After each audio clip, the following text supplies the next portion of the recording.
We want to take you into a kind of secret society, a hidden edge discovered by some very successful Americans. We discovered sales of a little pill are not just booming. We have traced a 74% increase in these sales in 4 years. So what is it? Does it work? And what is the risk? Here's ABC's Dan Harris. They are all around us, a secret society of the successful.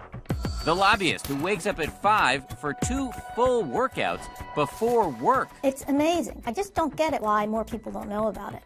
The computer programmer who can now write code for 12 hours at a time. It helps you focus up for exceptionally long periods of time.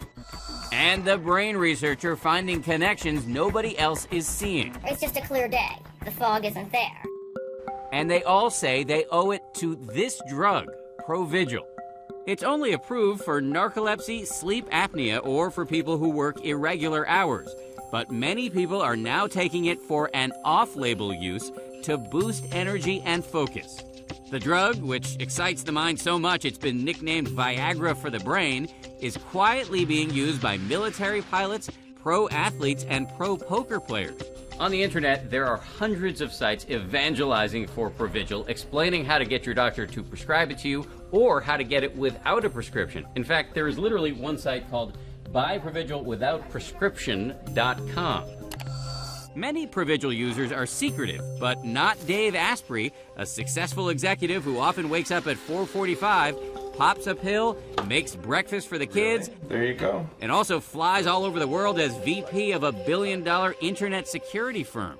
This can be the difference between I'm just making it through the day to I had like the best day of my life. Dave says he once flew 20 hours to Australia with almost no sleep, got off the plane, took a Provigil, and delivered a series of speeches that were so good they made the local papers. As a kind of experiment, we asked Dave to stop taking the drug for 3 days and undergo cognitive tests to measure his concentration and reaction time. During this whole 72-hour period, he said he just felt off. I've noticed that my speech is very slightly altered. After 3 days, I watched as he popped a Provigil. All right, so I guess let's do it. Let's see. It took only 17 minutes for him to snap back. The world suddenly seemed brighter, he said. Dave compared it to the scene in The Wizard of Oz where it goes from black and white to color. And remember those cognitive tests? Even we could see it on the screen, a pronounced improvement over the day before. Which, of course, raises this question. Should we all be on Provigil?